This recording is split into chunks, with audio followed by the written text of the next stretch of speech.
I'd like to welcome you to this meeting of the College Station Independent School Board of Trustees. We were elected at large to represent the interests of our community and our state in educating our students.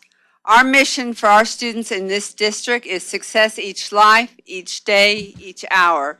We adhere to our pertinent laws, policies, and procedures in posting agendas and conducting our meetings.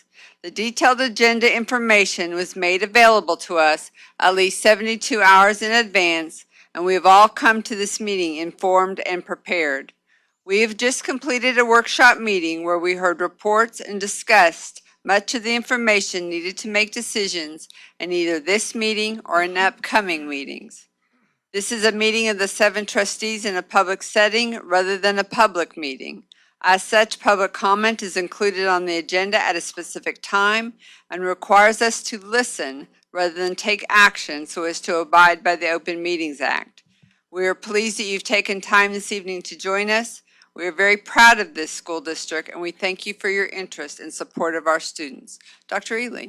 Thank you, Dr. Yokin, members of the board. We'll begin this meeting as we do all of ours with the recitations of the American Pledge, the Texas Pledge, and a moment of silence. And when you get a new school, you're ready to show them off right away. And so we do have Pecan Trail Intermediate School is here, and we have 3 fantastic OWL students and their principal, Kelly DeGear, who will introduce the folks who will be leading us in the pledge tonight. So we have Maddox, and we have Case. Maddox and Case and Broderick. And Case is just going to tell you a little bit about our Dude Be Nice Club. Okay, so the Dude Be Nice Club is basically sounds like what it means. We just want people to be nice. So to start off, we are helping our lovely custodians. They work really hard every day. And thank you for letting us lead the pledges tonight. Thank you.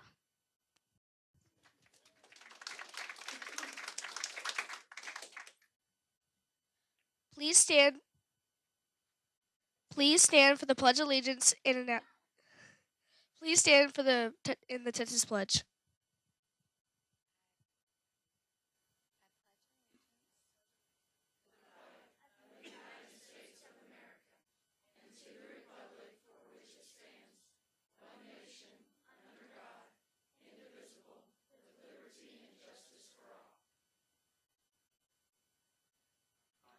Texas.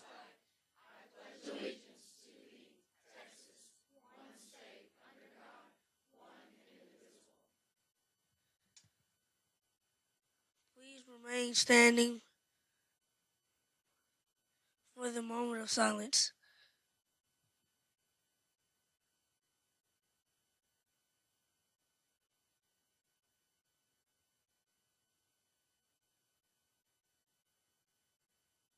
Thank you.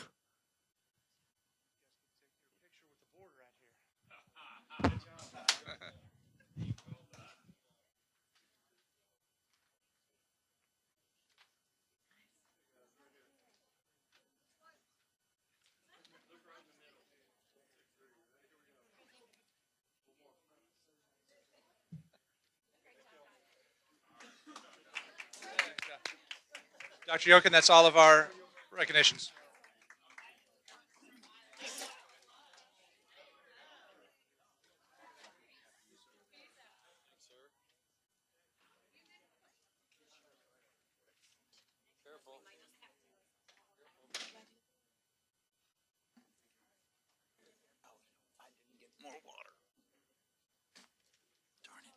While we're getting settled, I'd like to recognize the artwork that's provided to decorate the boardroom, and it comes from Pecan Trail Intermediate, Greens Prairie Elementary, and Rock Prairie Elementary.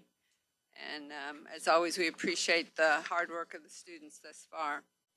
We'll move on to the consent agenda. The items that are on the consent agenda are E2, G, H5, H6, I2, I3, I4, J1, J2, J3, J4, J5, J6, J7, J8, J9. Does anybody have anything they want to pull off? I move we approve the consent agenda as presented. We have a motion. Do we have a second? Any discussion? All those in favor of the consent agenda as presented, say aye. Aye. All those opposed? Motion carries 7-0. We'll move on to E1, board reports. Does anybody have anything they'd like to share with the group? I attended 2 meetings, the Personnel Advisory Committee. That was always pretty interesting, having all the different employees that come together with the different issues, especially at the beginning of the school year. I think it started off really good. Yesterday, we had the Intergovernmental Committee meeting where we had an update on the Brazos transit system and some of the new technologies they're going to use. They're going to have a new app for their phone for transportation. That was pretty good. And then I think if you all watched KBTX, they had a very good article yesterday on the housing, about the housing updates on number of houses sold in comparison to last year at this time. And it pretty much reflects what we were talking about today in the workshop about the 3% increase. It's definitely, you're seeing some houses move, and then some of the subdivisions that are have a little bit more houses available than usual. Good, thank you. Anybody else? Carol and I attended DEIC last week, and I'll just say we tend not to provide updates on DEIC a whole lot because we end up directly discussing a lot of the things that they make decisions on in terms of improving our district, either in board meetings or in workshop. But I think it's worth saying that's a hard group. It's a hard-working group of citizens and teachers throughout the district, and they deserve some recognition for everything they do, and they're getting ready to start leading off on this District of Innovation thing, and so it's going to be an important committee as we move forward over the next couple months, for sure. Thank you. Anybody else? The Education Foundation, I don't know if have we talked to you about the Project Smile? Have we mentioned that before? Everybody know that? That's the spreading more innovative learning to everyone. But we're excited to announce that we have $99,786 pledged to the Education Foundation through our payroll deduction campaign, which is a 17% increase over last year. So 45% of our CSISD staff are giving to the Education Foundation. Pretty. That's impressive. It is. Thank you. Okay, Dr. Ely, Superintendent. Thank you, Dr. Yokin. We have had a great start to the 2017-2018 school year. This is the first board meeting we've had since school started. It was a little bit of a different start in that we didn't start on a Monday, we started on Tuesday because of Hurricane Harvey. We are really blessed in this community to have received between 15 and 25 inches of rain, depending on where you live in this community, and still be able to only miss one day of school. So we were very thankful for being able to start on that Tuesday. One of the things that will be on the agenda tonight for your consideration is the approval, or I guess what just happened was the approval of the waiver application to the Texas Education Agency, where we will get those 420 minutes of instruction back, and we will not have to go to school on one of our bad weather days. We're very excited about that. And we do know that we have, that we really we're blessed in that we missed the full-on brunt of what has happened up and down the Texas Gulf Coast. And our hearts and our thoughts and prayers are with those folks who are still recovering, whether you're in Rockport and Aransas County ISD, where they don't know when they're going to start school again. You're still in inner city Houston, where floodwaters have just receded, or you're in deep southeast Texas, where they had significant flooding as well. We are happy to do what we can to help. A number of our principals have worked with principals of other communities, of other schools in affected areas, and been able to meet their needs. From a district perspective, we have opened the doors, and we have welcomed in 41 students from affected areas for both Hurricane Harvey, and we've actually received some Hurricane Irma evacuees here. 3 have gone back to their homes, so we're at a net of plus 38 right now. And I just want to say that I've lived in this community for this time for a little over 17 years. So I was here for Katrina and Rita in 2005, and for Hurricane Ike in 2008, for Hurricane Harvey. here in 2017. I've always been so impressed by this community and our willingness to roll up our sleeves and do whatever it takes. I still remember opening those shelters that we did as a school district back in 2005 when they just called us up and asked us to do it, and our folks pitched in. By 2008, we had a more coordinated response from the state level, but we still brought in folks from out of town and sheltered them here, and we did not have to do that, fortunately, this time. I know that we stand ready to be able to do that, and we stand ready to serve these kids as they come in their very low point in their life. So these 40 or however many kids we're ultimately going to get, we're excited they're here, excited they're part of College Station ISD, and we hope they stay. And just appreciate our principals and assistant principals and folks on our campuses, our counselors, especially for doing what they can to make sure these kids feel some sense of normalcy and home while they're here. So very excited about being able to do that. Mr. Martindale gave us at the workshop gave us an enrollment update. Our enrollment is up. We had planned about a 2.9% increase for our budget. That enrollment is about a little over north of 3.4% increase this year. It's about 450 more kids or so this day of the school year versus this same school day last school year. So some of the things that we have been seeing as far as growth rates continue in College Station ISD. One of the slides that Mr. Martindale shared is in the last 6 years, we've basically grown by a third, about 3,000 students. And that's why we're continuing to build the schools like we did with, as you saw, the kids from Contrail Intermediate School coming here today. So we've had a great start of school. The last thing I want to talk about is Leadership CSISD. That is our program for community members who want to know a little bit more about what it's like to run a complex organization like a system of 17, building our 18th school. And that begins in October, Leadership CSISD. If you are interested in that, I would encourage you, if you want to know more about CSISD, innovative instruction strategies, want to know how we manage growth, want to know how in the world do we budget in a complicated school funding system like we have in the state of Texas. Those are all issues that we'll be talking about. And I'm happy to report to the Board of Trustees that each year we ask our folks who've been involved in Leadership CSISD what they would like to learn about that maybe they didn't learn about. And this year they want to learn about board service. And so we're going to talk about what the role of a school board member is. And we're going to spend a couple hours doing that in December of this year. So don't be surprised if you're not called into service, maybe to come and provide a little input for us on that. But we're excited to be able to talk about that as well. So thank you to Kelly Kovacs and her work for organizing this, and for everybody on our leadership team who puts work into designing these interactive experiences. So our first one, Kelly, is going to be October the 10th. Thank you, 10/10, October 10th. That's Tuesday. Would encourage you to go to our website, www.csisd.org.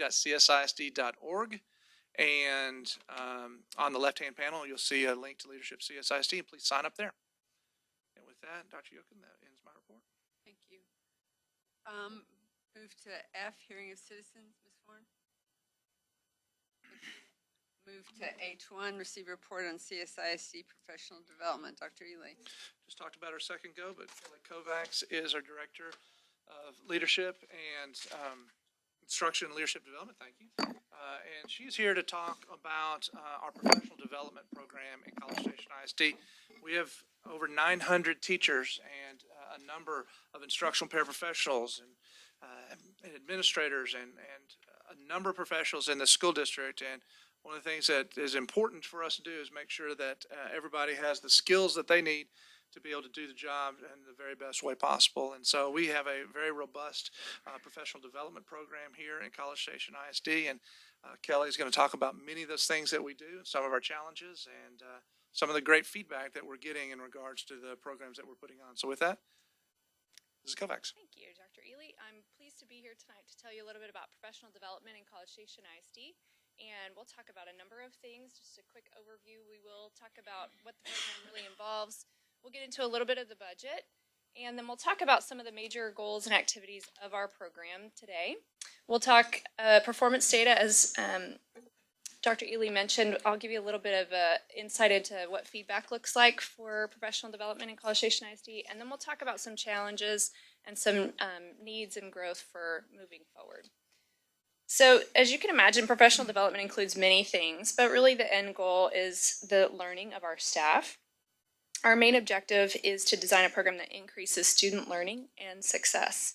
And so in the process, we have things that we have to do, things that are required training. We try to go well above and beyond that because we know that just doing the required training really limits what our folks are able to learn and be able to do with our kids. So we really like to promote a growth mindset among our staff, and in the process then create some lifelong learners or continue the lifelong learning of our staff.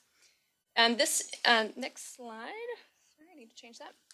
This information is on our website. If you look under CSISD and you go to curriculum and instruction, we actually have a website for professional development, and the information that you see here is there. We do use this as sort of a springboard, or at least a filter through which we like to plan our professional development. As you can imagine, things like collaborative conversations and different groups of teachers working together is important for us. Also differentiation, because our learners, even if they're adults, all learn a little differently, so we try to include that when we're designing our professional development. We also do look to be sure that we include research-based practices and professional development as much as possible. And of course, we want to use our campus and district improvement plans to help guide our work. The last bullet there I think is particularly important, that our professional learning should be continuously supported to maximize learning, sustainability, and implementation. Otherwise, the money really isn't being spent well if we're not making sure that it's actually being used in the classroom. So speaking of budgets, we'll talk first about Title II Part A. This is federal funding that we get from the Every Student Succeeds Act, and this is specifically set aside for professional development for teachers and administrators. And the way that this funding is awarded has just changed last year. It used to be a 35% rate of students that are ages 5 through 7 in the College Station ISD area who just live here. 35% of our funding came from that formula, and 65% came from students age 5 through 7 who fall below the poverty line. That has now changed to 20% and 80% starting last year. And because we are in a district that doesn't have as many students in poverty as some of our neighbors here in the state, we've seen a little bit of a dip in the amount that we are getting because of that change in the formula. So the dollar amounts do vary from year to year, and unused funds do roll over. So if we don't use them all one year, they are available to us the following year. In 16-17, you can see that we were granted a little over $229,000, and this year so far, 226, almost 227,000. That number actually sometimes changes during the year as funds come in from the state, so we may end up with a little more than that amount by the end of the year. The other thing to know about Title II Part A funds is that it must be used to supplement what we are spending locally, not take the place of what we would spend locally on professional development. So these are things that go a little bit above and beyond what the required trainings are and required programs are. So looking at actual numbers, the amount that we spent last year from Title II is a little over $143,000. But we also have other title funds that we spend for professional development, including Title I and Title III, IDEAB, and we also actually get a little bit from the state for helping our staff who work with our visually impaired students, and so we have that number up there as well. And then, of course, we also add local funds to our professional development costs. And you can see a little bit how it's broken down there from the curriculum and instruction level, and also from special services for professional development. The reason why it says over $190,000 instead of an exact amount is because we know that our campuses spend a significant amount of money on professional development as well, and other departments within the district are sending their folks to different professional development. And to find out how much those are how much money is spent in each of those departments on each of those campuses, it's literally line by line, because you don't code something as professional development. It's travel costs and supplies and contracted services. And so we know that it's in excess, but we don't know the exact amount unless we break it down line by line, which I did not do. So if we look at the total, we know it's over $416,000 that we spent last year. Our largest expenses are for contracted services. That's when we bring in outside presenters and folks who are sometimes doing a trainer of trainer models coming in to train a group of folks here to then go out and do training within the district. We also spend quite a bit on substitute teachers because we know that if a teacher is going to get professional development, they're much more likely to be willing to listen if it's during the school day. And it's also very hard to get folks to come in the summer and on the weekends for professional development. So we do provide substitute teachers for professional development opportunities as well. And of course, supplies and extra duty pay. Extra duty pay is because we do that train the trainer models. And so sometimes our folks are coming in off hours to either plan or provide professional development. And we do offer them extra duty pay for that. So thinking about our major activities, those are, as I said before, really dependent on the district and campus improvement plans. When they write an improvement plan, or when we as a district write an improvement plan, we also include a professional development plan. You can imagine that if you're going to improve somewhere, you might have training that goes along with that, and so those two things really do go hand in hand. Some of the activities that we do that are research-based or that we did last year, and most of these are ongoing. AVID training, of course, social-emotional learning. Advantage Math Recovery is one that we've been working on for 3 years now. Last year we brought in some trainers from Lead Forward. And we also have talked with our campus folks about coaching and have sent some folks to Leader Learning in the Brain so that we understand better how the brain learns, and we can use that in our training. A few of the things that you guys may be familiar with, these are things that our folks sometimes talk about. New teacher training. We've had a new teacher induction program really since 2001 when Teresa Cott started that program way back. It has evolved slightly, but we still have 2.5 days where we orient our new folks to the district. We do provide ongoing support for new teachers throughout the year. Our first year teachers get more than the veteran teachers do, as you can imagine, and they do appreciate that. We also have new administrator training, so we don't leave anybody out there in the cold wondering what's expected of me in my new leadership role. And so we do have monthly meetings where many of the directors and other folks here from central office help talk our new assistant principals and principals through how we do things in CSISD for a variety of things, everything from textbook coordination to how do I prepare my master schedule. Teacher Leadership Academy is something we added a couple of years ago. We're in year 3. We have about 50 teachers each year who are nominated by their principals to learn about leadership and how they can keep one foot firmly planted in the classroom and also start venturing out into how can I help my campus and district from a more global level. And so we also have ongoing support and opportunities for those folks after year 1.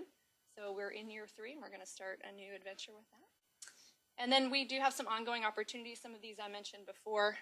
I'll just highlight You Matter is our district-wide professional development that we have every August. And it's a great event. This year we had over 1,200 folks attend and over 350 sessions offered so that everyone could choose their own adventure for the day and learn what was best for them.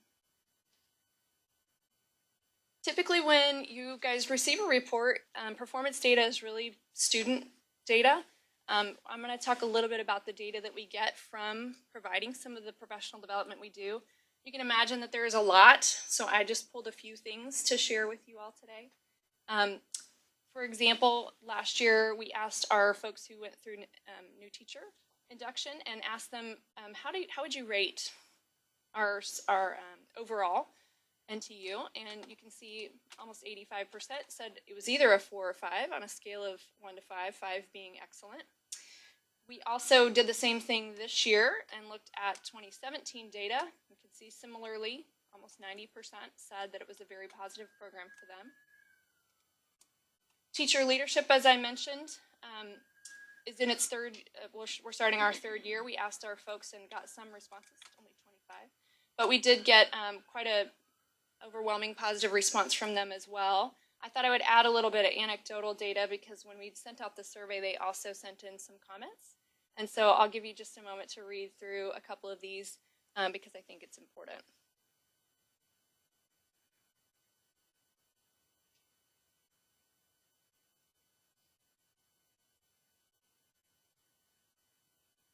That last line makes all the work worth it when it's inspiring and a breath of fresh air. Just a couple more.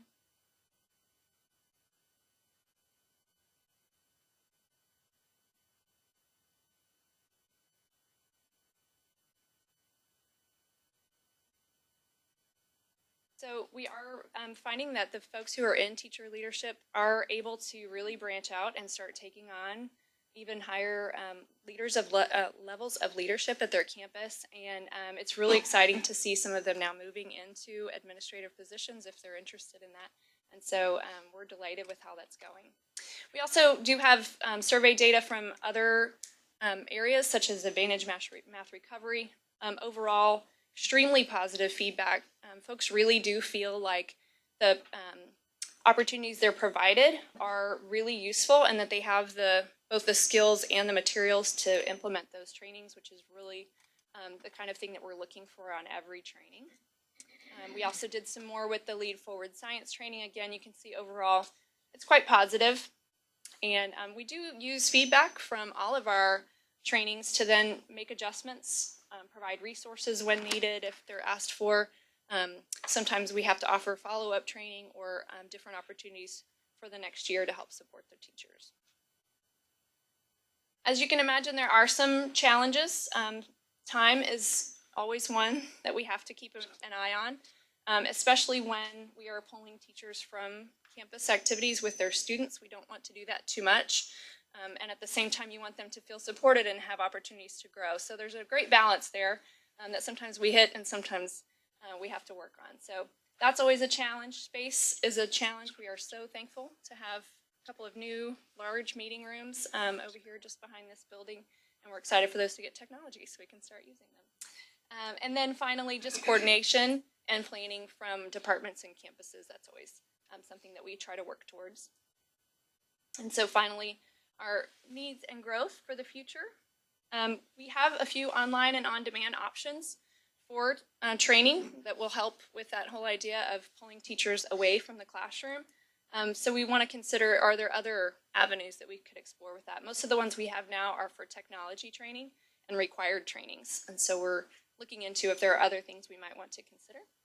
And always addressing the needs of the campuses and time for our folks leaving campus. And then finally, our district website. As I was putting together this presentation, I thought, we could probably spruce this up a little bit. And there's a few things that I think would be a nice addition to that we want to talk about as a curriculum and instruction team, including probably celebrating the transfer of the learning to the classrooms, because that's really what it's about. And so how can we do that maybe in a way that's visually appealing for our folks who visit? So with that, I'd be happy to answer any questions you might have. Very nicely done. Thank you. There was one thing that I thought was appealing. Can you go back to like the second or third slide? Yeah. This is just more of a exciting word. Okay, I'm sorry. Go one more. Back or forward? Forward or forward. Okay. One. I saw the word Palooza. Oh, okay, gotcha. I just got to ask what that one is. This one, Learning Palooza. Okay. So Learning Palooza is actually an opportunity in the summer. It's several days of learning that happen. It actually started as Literacy Palooza and was really headed by Amy Anderson and was really about reading and writing across all genres and curriculums. And this has now expanded and we've included more opportunities that are not just literacy, that really do dig into, okay, how can we help with reading and writing and science and social studies and even math? And so we have a number of consultants that come in and sometimes our own folks who are leading that learning opportunity. So it's an optional one in the summer, but it's actually becoming more popular every year and we're loving that. Okay. At the end of one of our training years, I had the opportunity to use Eduphoria. Is that right? Eduhero. Eduhero, is that it? Okay, that's it right there. Mhm. There's a Edu lot of stuff. edu stuff, and that's what I was. And it was actually a very high quality training thing online. Is that the kind of thing that you were talking about in that? I think the last slide. Right. So a lot of the things that are available on Eduhero are required trainings. There are a few that are technology type trainings that you can take as an option. But Eduhero actually offers an option where you can create your own courses within. And so we've actually got a trial right now to see how difficult that is and if we might be able to create some more opportunities for our folks to go into EduHero and take courses that they would really want to, not just require training. Okay. Anyone else? Thank you very much. Thank you. We'll move on to H2, consideration, discussion, and possible action related to targeted elements of the College View High School Improvement Plan. Dr. Ely. Dr. Yokin, members of the board, as you are aware, College View High School was identified as improvement required through the state's accountability system about a month ago. So we're doing a number of things to address issues related to student performance on the campus.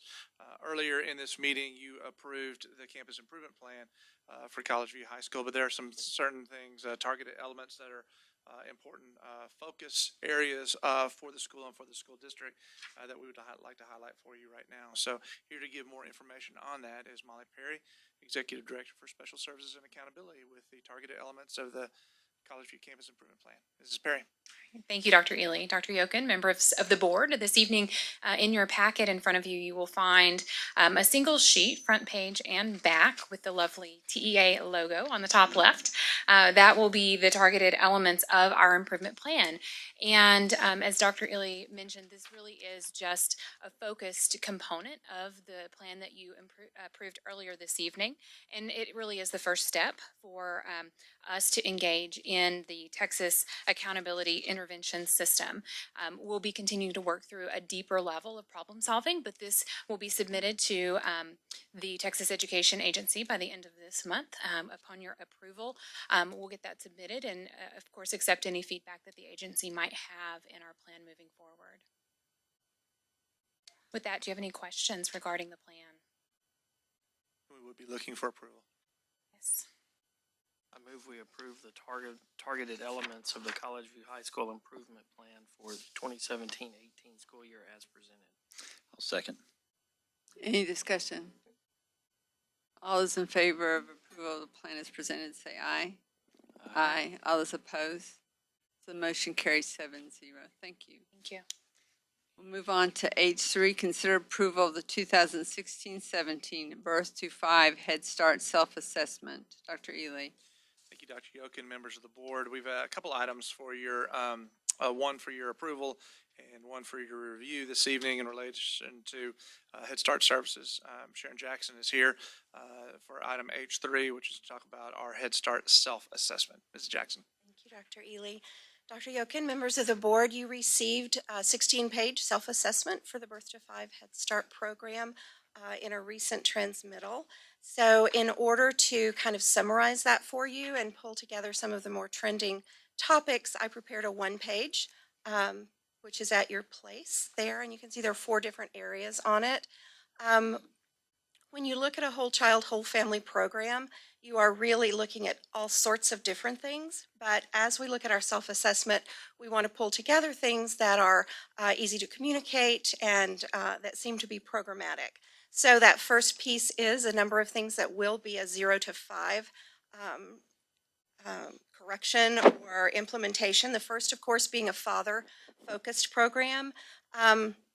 We've done a variety of father events and different things during my years here, and it's kind of hard sometimes to get dads involved. And so what we've decided for now that we want to do is really use some of the information and materials that we have and just spread it to everything that we do. Instead of having specific father activities, we want to be sure that we are appreciating and encouraging and supporting fathers in every role that they choose to play in the program. So that's really one of the biggest programmatic changes. The new performance standards have quite a strong emphasis on attendance. So it's always important to us that our children are in their classrooms every day. So that's something that we're starting with families as early as orientation and application all the way through their program year. So attendance is another area that we're going to be following. You receive that information monthly in the Keeping the Lines Open report that you get. And typically we have pretty good attendance, but that means that there are always a few children who have kind of bad attendance. So we want to really work with families on attendance. The other things there are just more information about for families, working to hear our parent voice more clearly in the program activities. one of the things we want to do is provide a literacy focus and a nursery rhyme focus monthly. You'll hear about a little bit more about that in a moment. Research shows that children who know 8 nursery rhymes by the time they're 4 have higher scores in reading in 3rd grade. So we're doing different nursery rhyme every month, and we're doing it. We've provided a Mother Goose book for every family, and we're really working on that as a language and literacy implementation as well. Child Plus is our data management system, and it does all sorts of wonderful things, and we learn something new every year. So just keeping that focus on becoming more paperless and keeping our data in a safe and secure way is important. So you see that we've streamlined some processes. We have a new parent communication tool that's coming through that as well. Some of the updates that we're doing, our developmental screener has come out with a new version. We are going to have a new documentation. Oh my goodness. Sorry, that sort of surprised me. We have a new documentation for our professional development, and Head Start is implementing a very strong coaching program, so that will be a part of it as well. Of course, you are aware of our new policies and our new program performance standards from 2016, so we are rewriting all of our policies and procedures to match those new standards, and just especially looking at a new process for background checks, because now each person has to have 4 separate background checks in order to work in the Head Start program. So those are some of the new things we're doing. One of the biggest needs that we find is facilities. Some of our buildings are aging. We find growth and other things are important. So that will be something that we'll be working on as well. So that's kind of a summary of the items. Are there any questions about any of that? The one other thing you have is a summary of child outcomes, which is what you asked for last year when I did the self-assessment, gave you the self-assessment information.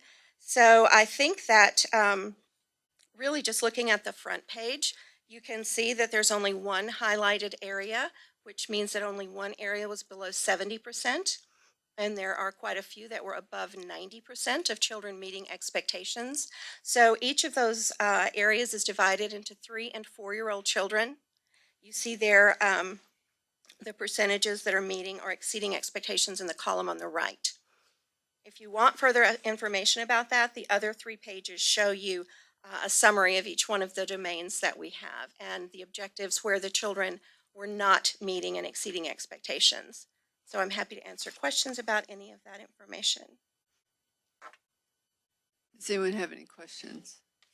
The one page was a lot easier to understand than. That's good. Highlighter. So we need action to approve the assessment.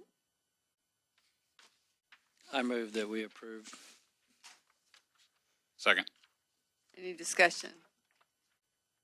All those in favor say aye. Aye. All those opposed? So the motion carries 7-0.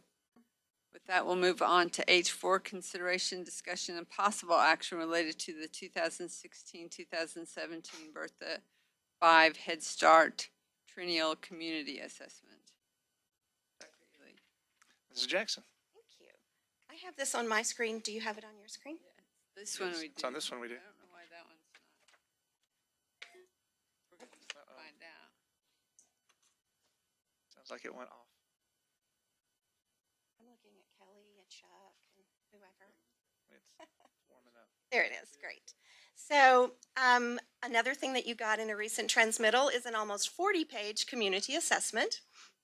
It's required by the Head Start Act that every 3 years a program does an intensive community assessment by looking at all of the different strengths, weaknesses, aspects of support in the community. In the 2 intervening years, we do an update or just a review. So 16-17 was our year to do a full community assessment. And so I have just a few things to go over with you in that. So I'm going to go through just some of the areas. URSA, which I know you remember, is eligibility, recruitment, selection, enrollment, and attendance. And that is where we just look for our children and where are they. the issue about housing, and I know we mentioned housing earlier, this is a completely opposite end of the housing discussion, and that is that there are very few housing areas in College Station any longer, and that's everybody's kind of been aware of that for a while. That means that families that are in poverty cannot find a place to live in College Station, so that can really impact enrollment for us. Unfavorable rent competition is simply that there's lots of kids that can pay plenty of money to rent, and so they sometimes take areas and leave the less good, the apartments that are not as family friendly, perhaps, that kind of thing. Job competition is another piece that makes it hard sometimes for families to find work. The question of serving international families is going to come up. Whether or not that's something that we want to continue to do. We have a high population of student families who come from a variety of countries. So that's something that will be a matter for discussion. And that we have a very low number of Asian families served, even though there's a larger Asian population than we see coming into our program. So why is that? We don't know. And so that's something we want to investigate. When we look at the positive side of that, of course, there's a new campus in the works, and so that brings new opportunities for us. There's also a new home visiting program in our area called HOPES, which is going to be a place where families from early Head Start can probably get into that if they are over income for the Head Start. Remember that families have to have their income refigured between early Head Start and Head Start. And if we've done a great job, then they're over income and they don't get in Head Start. And that's really disappointing to a lot of them, and it's hard. So we hope that the HOPES program will make a difference with that.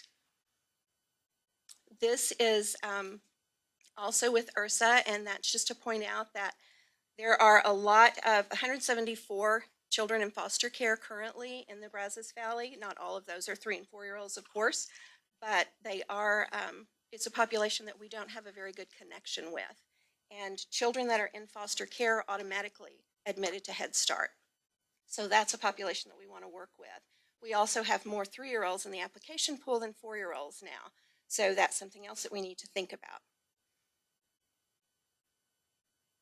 In the health and nutrition field, dental insurance was never a part of the previous national insurance that was provided. So when we require our families to get dental exams and they don't have insurance, that makes it pretty tough to do. So that, the language barrier for languages other than English and Spanish also exists. And 22% of College Station residents do not have insurance of any kind. So that is a difficulty as well.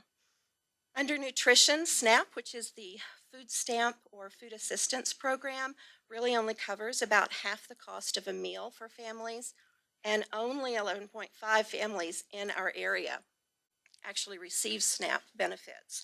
Part of that is because there are a lot of requirements that people have to meet for that, and it also requires transportation many times.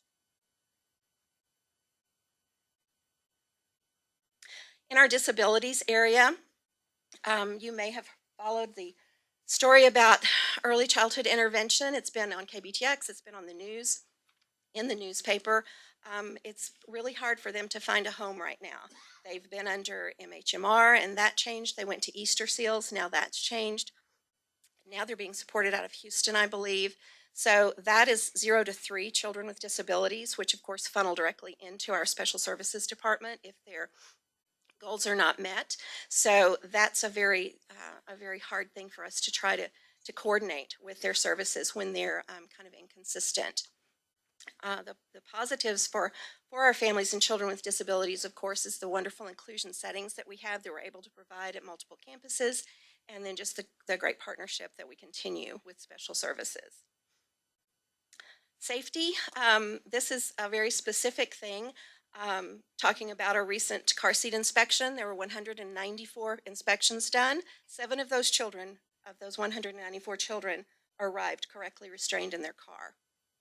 55 of them were either not restrained at all or riding in a seatbelt, and that's children of all ages, including infants and toddlers. So that's something that is pretty hard to do. Used car seats are not safe. and car seats are expensive. So this is something that we're always working on. Fortunately, we have 2 trained car seat technicians, so we keep our families safe as far as we can with the seats that we can have provided and the things that the community has for it. Mental health is this difficulty with accessing Spanish language services. The Spanish language services are present to a certain extent, but it's very hard sometimes for families to understand the benefit of accessing mental health services. So this is an issue of cultural responsiveness on our part. It's also an issue of transportation. It's also an issue sometimes of language with staff. So this is an area that that we always are struggling with, is trying to make that work for families, because mental health is not just depression and anxiety and things like that. That also includes children's behavior and family systems.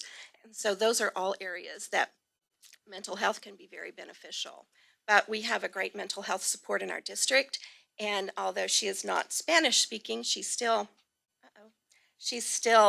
is able to guide families when they need it. Transportation. We know that we have lots of one car and student families without a car, so that makes it hard for families to participate in the program, particularly when they're coming to early Head Start and they're wanting to come to socialization experiences once or twice a month.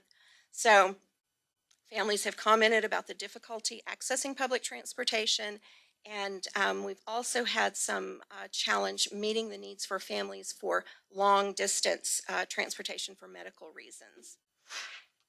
Actually, the plus that I neglected to put on this slide is that we do have drivers in our program and we do have adequate vehicles.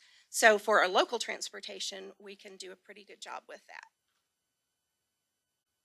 Finally, I think it's always important to end with celebrations. And of course, our first and the one that we most often comment about is the strong support from the district for the early childhood services that we offer. Certainly, there are many community entities that take part in the work that we do. We're able to provide a lot of supports for families and certainly to nurture them into their school district experience with our experienced staff. So with that said, I'll take any questions that you have. Thank you for that. Any questions or comments? I was alarmed by the child seat thing, I think, as much as anybody. Interesting enough, Mr. Nugent, when I was in your establishment today, there was a lady there getting a pair of tennis shoes, and she said she's on her feet all the time. Lo and behold, Chris asked her why, and she said that she helped people learn how to put their children in car seats. So why both those came up today, I don't know, but that was alarming, though. But that was alarming, though, on a serious note. But there is people out there that are helping people. I can witness today, putting kids in, learning to put people in car seats. Thank you. What's the likelihood of that? We'll move on to item H7, consideration, discussion, and possible action regarding naming a community committee to write the District of Innovation Plan for College Station ISD. Dr. Ely. Thank you, Dr. Yokin, members of the board. As you are aware, the district is seeking to look into getting a District of Innovation Plan to allow us to do some innovative things and get some flexibility from some of the elements of the education code that we think will help our students succeed even greater in College Station ISD. We've done a couple things already. Last month, you passed a resolution moving us forward to exploring this opportunity. At 5 o'clock this afternoon, we held a public hearing for the purpose of receiving comment on the District of Innovation Plan. What we have before you right now is for your approval is to name a community group that would be responsible for ultimately writing the plan and bringing it before the community and before this board, ultimately for your approval. And so with more information on the process and our timeline is Dr. Penny Trammell, Chief Academic Officer. Dr. Trammell. Thank you, Dr. Ely. I can't add a lot to what Dr. Ely said. I would just say that we come before you to hope that you will name the District Education Improvement Council, which is a decision-making body for our district, as the committee that would write the District of Innovation Plan for College Station ISD. Thank you. Any discussion? Would someone like to make a motion? I move that we approve that as presented. Any comment?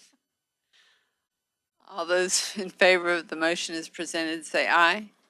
Aye. All those opposed? So the motion carries 7-0. Thank you. Thank you. Move on to item I1. Consider approval of the new administrator contract as recommended by the superintendent of schools. Dr. Ely. Dr. Yokin, members of the board, last month we had the opportunity to move intermediate school assistant principal Aaron Hogan to the role of coordinator of English language arts instruction. With Aaron's moving over to the central office, we have a vacancy at one of our campuses at Cypress Grove Intermediate School for the assistant principal position. We were very fortunate to be able to find a quality individual to be able to step up and take that role as an assistant principal in College Station ISD and serving at Cypress Grove Intermediate School. And it would be my recommendation that the Board of Trustees approve Piper Cameron as assistant principal for College Station ISD with her placement to be at Cypress Grove Intermediate.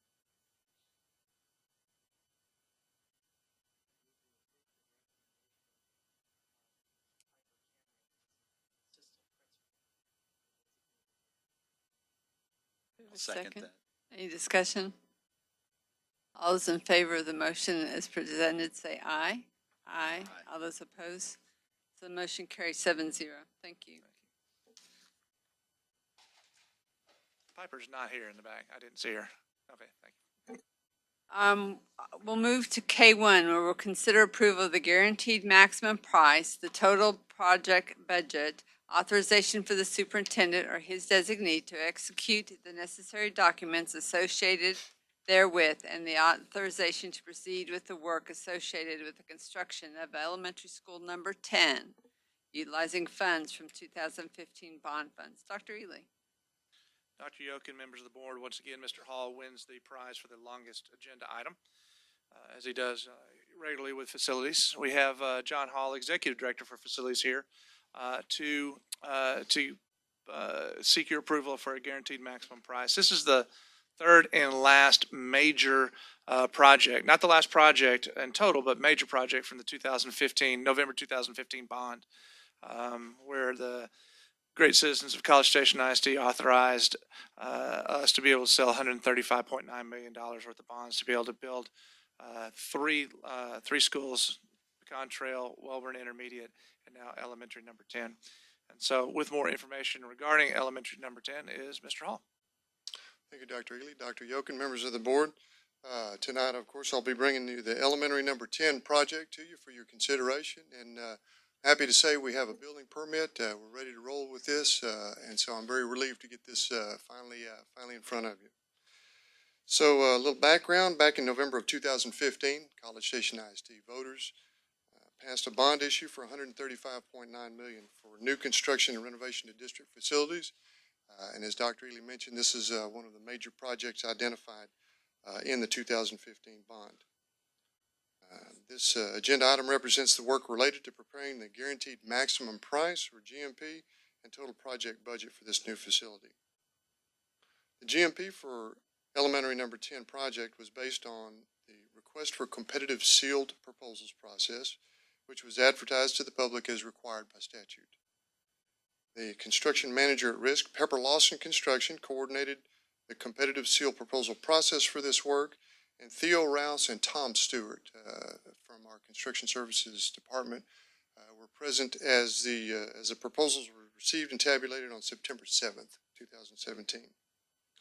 Results of bid day were not exactly what we were hoping to see. We were a little over budget that day, and we did exceed the original funding allocation of $24,220,000. So after a scope review and an increase in available funding for this project out of 2015 bond savings, the gap was closed and the project is now ready to commence. In consultation with CSISD and VOK Architects, Pepper Lawson Construction has reviewed the final scope of work, reputation of subcontractors, quality of materials specified, and other relevant factors, and arriving at the GMP for this project. Pepper Lawson Construction proposes a GMP for this project in the amount of $22,559,379. We have a summary of the proposed total project budget listed on the second page of my memo. And you can see at the top, we start off with the original planning allocation of the $24,220,000. We needed to add $2,681,339 in additional funding that we pulled from 2015 bond project savings. Those are previous projects that we've finished, that we had some savings from that we were able to utilize to make up the needed funding.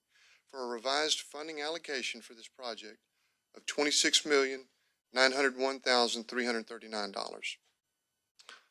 Below that, you can see the listed off in the costs for this project, starting with the GMP for elementary number 10 of $22,559,379, and also corresponding amounts for furniture, fixtures, and equipment, technology, AE and professional fees, construction materials testing, test and air balance, relocation services, city infrastructure costs, and project contingency for a grand total proposed project budget of $26,901,339, which matches our revised funding allocation, which of course means we didn't save any money on this project.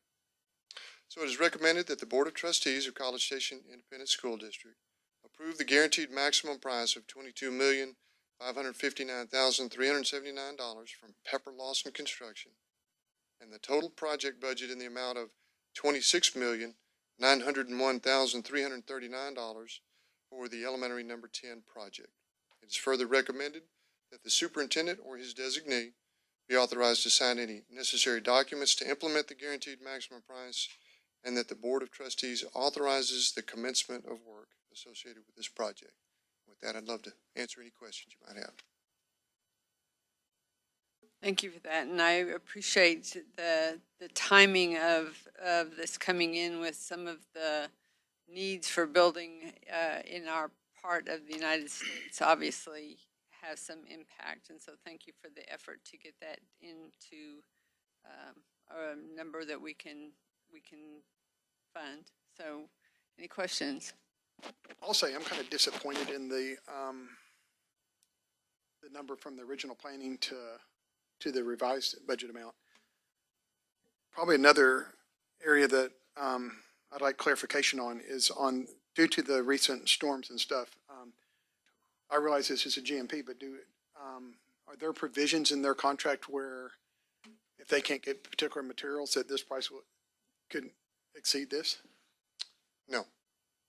The guaranteed maximum price would be that if costs went past that, Pepper Lawson would bear those additional costs.